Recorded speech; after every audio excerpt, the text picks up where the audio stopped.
Hello students, I am Suraj Singh from E for exam classes. तो आज की वीडियो में हम देखने वाले हैं चैप्टर 6 के एक्सरसाइज 6.2। अगर आप पहली बार वीडियो को देख रहे हैं तो चैनल को सब्सक्राइब करना ना भूलें। तो ठीक है, चलिए स्टार्ट करते हैं अपनी क्लास को। हमें आज पढ़ना है बहुत ही अच्छा topic, increasing and decreasing function. ठीक है, अगर हम इंक्रीजिंग डिक्रीजिंग की बात करें तो ये होता क्या है, पहले इसका बेसिक देखते हैं। जैसे फॉर एग्जांपल मैं ले रहा हूं y equal to x plus one.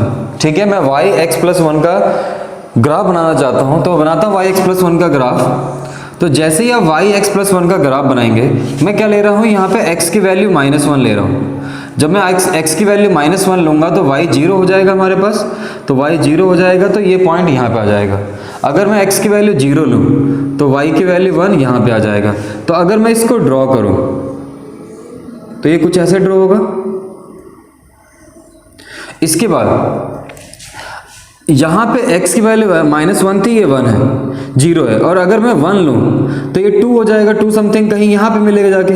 इसका मतलब क्या है कि जैसे ही x की वैल्यू 0, आप देख सकते हो x की वैल्यू इंक्रीज हो रही है। जब x की वैल्यू इंक्रीज हो रही है तो आप देख सकते हो इस y की वैल्यू भी क्या हो रही है, इंक्रीज हो रही है। एक बात समझ आया? जब x की वैल्यू इंक्रीज हो रही है तो आप देख सकते हो जो ये y की वैल्यू है ये भी क्या हो रही है, धीरे धीरे इंक्रीज हो रही है। एक चीज हमें ये समझ आ गई। अब मैं ग्राफ बनाना चाहता हूँ y equal to -x plus 1 का, y equal to -x plus 1 का। अगर मैं इसका ग्राफ बनाना चाहता हूँ तो सबसे पहले मैं x की वैल्यू ले रहा हूँ 1, या आप 0 ले सकते हो। पहले मैं 0 ले रहा हूँ। x की वैल्यू अगर मैं 0 लूंगा तो x की वैल्यू 0 पे y की वैल्यू क्या आ रही है, 1, मतलब एक पॉइंट ये आ गया। ठीक है, x की वैल्यू 1 लूंगा तो y की वैल्यू क्या आ जाएगी, x की वैल्यू 1 पे y की वैल्यू 0, तो ये कुछ ऐसे जा रहा है। तो हम देख पा रहे हैं यहां भी x की वैल्यू इंक्रीज हुई ना। आपको समझ आया? x की वैल्यू इंक्रीज हुई, 0 से क्या हो गया, 1 हो गया। x की वैल्यू 0 से 1 आ गई। लेकिन आप देख सकते हो इस बार y की वैल्यू क्या हो गई, डिक्रीज हो गई। इस बार y की वैल्यू डिक्रीज हो रही है और इस बार y की इसमें y की वैल्यू इंक्रीज हो रही थी। जब x की वैल्यू इंक्रीज होने पर यहाँ पे y की वैल्यू इंक्रीज हो रही थी और यहाँ पे x की वैल्यू इंक्रीज होने पर y की वैल्यू डिक्रीज हो रही थी। तो इसी को हम कहते हैं, जब x की वैल्यू इंक्रीज हो रही है और y की वैल्यू भी इंक्रीज हो रही है डायरेक्ट, तो इस फंक्शन को कहते हैं हम इंक्रीजिंग फंक्शन। ठीक है, और अगर x की वैल्यू इंक्रीज हो रही है और y की वैल्यू डिक्रीज हो रही है तो इसे कहते हैं हम डिक्रीजिंग। ठीक है, आपको अभी इस लीनियर में इतना समझ नहीं आएगा कि क्या प्रोसेस होता है इसका, क्योंकि लीनियर को तो हम देखते ही बता सकते हैं, इसमें कोई प्रोसेस लगाने की जरूरत ही नहीं है, कुछ भी करने की जरूरत नहीं, क्योंकि देखो आपको दिखते ही पता चल जाएगा। लीनियर चीजें हैं, आपको देखते ही पता चल रहा है कि हाँ भाई इंक्रीजिंग है, डिक्रीजिंग है। अब देखते हैं एक फंक्शन, कोई और फंक्शन देखते हैं, ट्रिग्नोमेट्रिकल फंक्शन देख लेते हैं। y equals to sine x. अगर मैं y equal to sine x की बात करूं और इसका ग्राफ बनाने की कोशिश करूं तो ग्राफ क्या बनेगा इसका, देखो ग्राफ बनता है कुछ ऐसे। ये होता है 0, ये होता है पाई, ये होता है 2 पाई। ठीक है, और यहाँ पे होता है π/2 और यहाँ पे होता है 3π/2। ठीक है, समझ आ रहा है? अगर आप ध्यान से देखोगे यहाँ पे तो आप देखो 0 से 90 के बीच में, आप देखो सिर्फ 0 से 90 के बीच में साइन क्या हो रहा है, इंक्रीज हो रहा है। देखो साइन क्या हो रहा है हमारा, इंक्रीज हो रहा है। और अगर मैं π/2 से पाई की बात करूं तो आप देखोगे कि जो हमारा sin x फंक्शन है, हम यहाँ पे किसका बना रहे हैं, sin x फंक्शन का, और इसको हम fx भी लिख सकते हैं, आपको पता है ये तो ये देख सकते हो आप, पहले ये इंक्रीज हुआ फिर क्या हो रहा है, डिक्रीज हो रहा है। पहले ये इंक्रीज हुआ 0 से π/2 पे इंक्रीज हुआ और π/2 से पाई तक ये क्या हो रहा है, डिक्रीज हो रहा है। तो मैं अगर बोलूं कि sin x एट इंटरवल 0 से π/2, अगर मैं बोलूं sin x एट 0 से π/2 तो आप बोल दोगे कि सर इट इज इंक्रीजिंग। ये हमारा इंक्रीज हो रहा है। अगर मैं बात करूं एट π/2 से पाई तक तो आप बोल दोगे sin x is decreasing. sin x क्या हो रहा है, डिक्रीज हो रहा है एट π/2 से पाई तक। तो बड़ा आसानी से समझ आ गया कि sin x हमारा 0 से π/2 पे इंक्रीज हो रहा है और sin x पाई से π/2 से लेकर पाई तक डिक्रीज हो रहा है। लेकिन अभी ये sin x फंक्शन था तो बड़ा आसानी से हमने निकाल लिया, लेकिन अगर फंक्शन कुछ अजीब सा हो जाए, जैसे y इक्वल टू एक्स की पावर 4x माइनस 1 समथिंग, ऐसे फंक्शंस आने लगे बड़ा डिफिकल्ट, साइन की पावर क्यूब x समथिंग ऐसा, तो उसका ग्राफ बना के चेक करना इट इज इम्पॉसिबल। तो हम देखते हैं क्या मेथड लगाएंगे कि हम क्या बोलते हैं इंक्रीजिंग डिक्रीजिंग को आसानी से कर सकते हैं। अगर मैं इस sin x फंक्शन को ही देखूं, चलो अब इसके बाद देखते हैं। तो अब देखते हैं इसका मेथडोलॉजी क्या करना है हमें। समझ लो कि हम sin x, अब एक चीज और देखना था हमें, हमने देख लिया increasing sin x function, sin x function increase हो रहा था एट 0 से π/2 तक, sin x एट π/2 से पाई तक। एक केस और देखते हैं, अगर मैं साइन का बिहेवियर चेक करना चाहता हूं 0 से π/2 तक, अगर मैं बोल दूं कि आपसे पूछूं मैं कि बेटा 0 से पाई तक, 0 से पाई तक sin x का बिहेवियर क्या है, तो आप बोलोगे कि sir it is increasing and decreasing.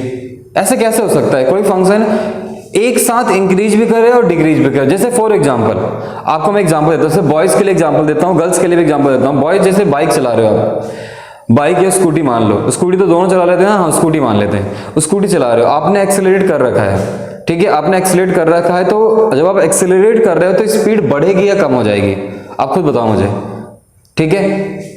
Speed बढ़ेगी, सिंपल सी बात है, जब स्पीड बढ़ा रहे एक्सेलरेट कर रहे हो आप तो स्पीड बढ़ेगी बढ़ेगी। क्या ऐसा हो सकता है कि एक साथ स्पीड ही बढ़ जाए और कम भी हो जाए? ऐसा कभी पॉसिबल नहीं हो सकता। तो यही केस है 0 से पाई के केस में, sin x एक बार इंक्रीज भी हो रहा है डिक्रीज भी हो रहा है, तो ये केस पॉसिबल नहीं है। तो इस केस को याद रखना, इस केस को कहते हैं हम नाइदर इंक्रीजिंग और नॉर डिक्रीजिंग। हम क्या कहते हैं, नाइदर इंक्रीजिंग और नॉर डिक्रीजिंग। अब हम देखते हैं मैथोडोलॉजी इसकी। देखो हमने अभी लीनियर फंक्शन में क्या देखा, लीनियर फंक्शन में हम देख के बता रहे थे कि अगर फंक्शन ऐसे इंक्रीज हो रहा है तो मतलब फंक्शन ऐसा पढ़ा था ना अभी हमने कि अगर इस तरीके से जा रहा है और यहाँ पे जो एंगल है थीटा है वो क्या है, पॉजिटिव है, ठीक है।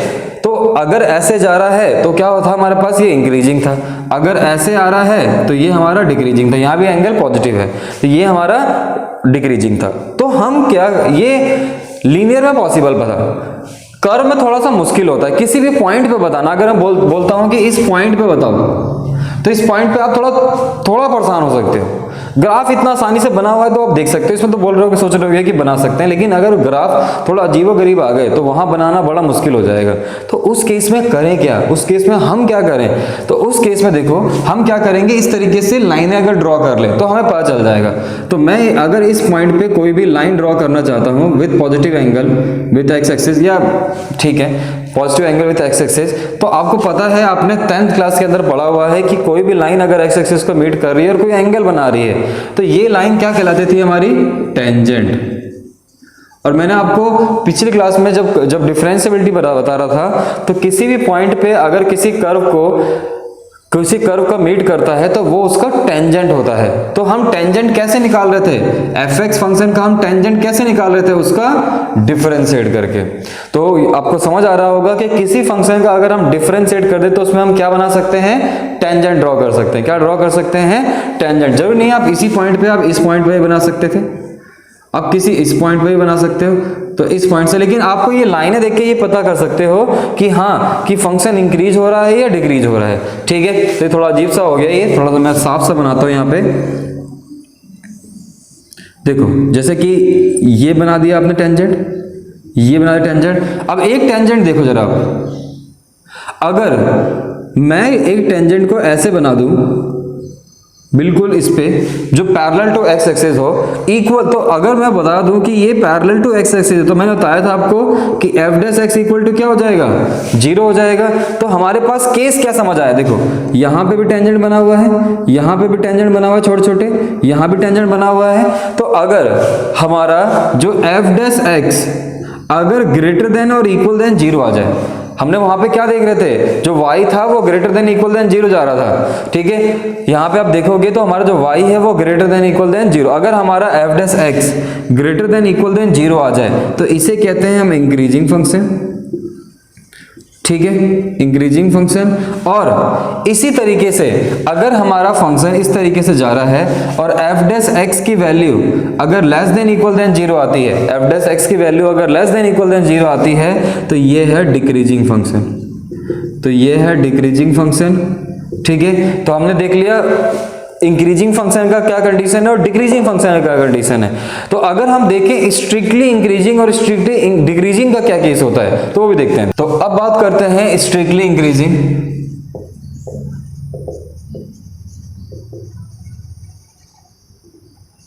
और बात करते हैं strictly decreasing.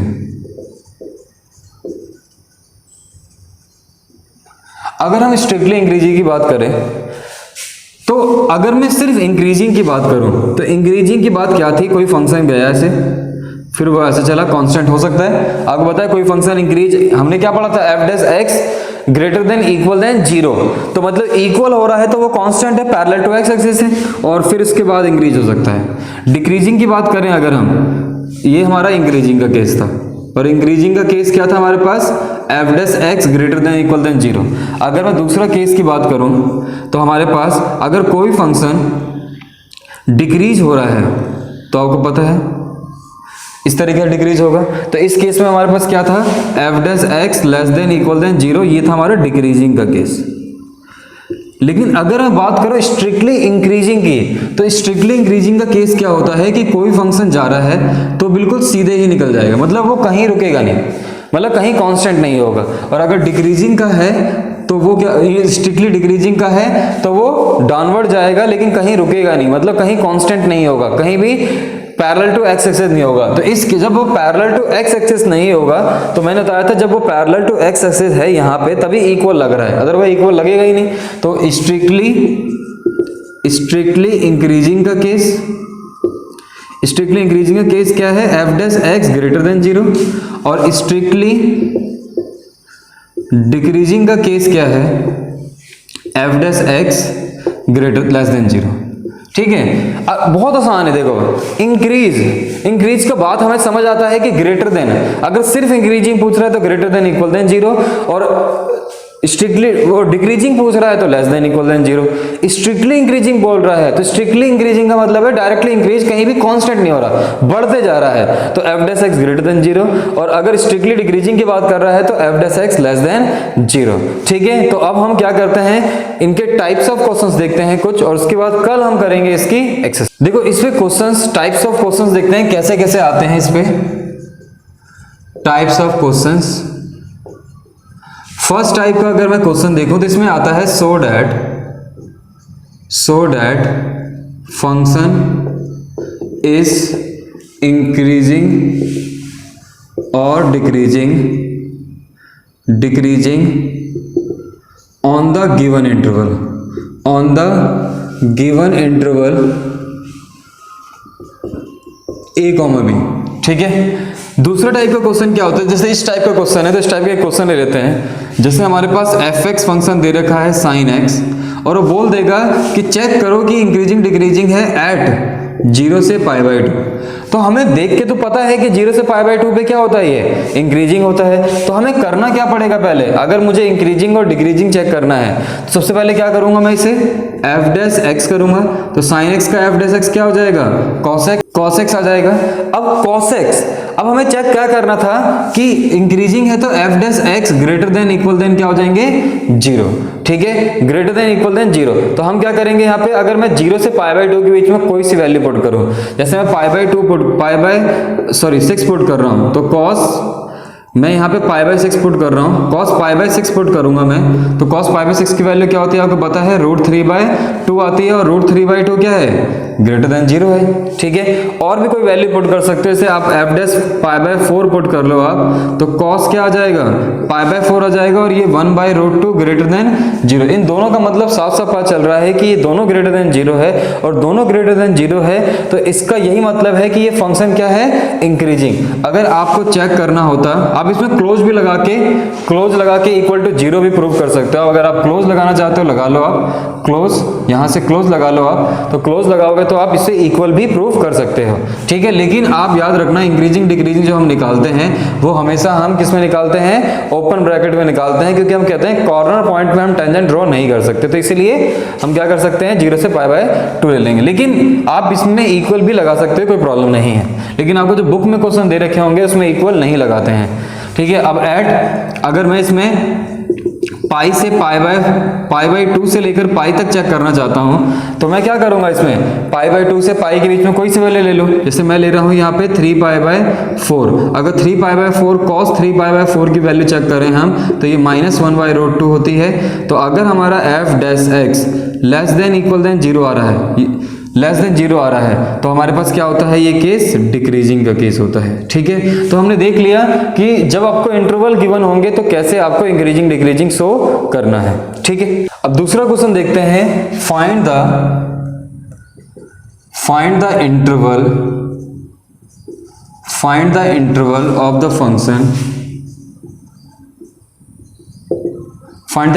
The function when it is increasing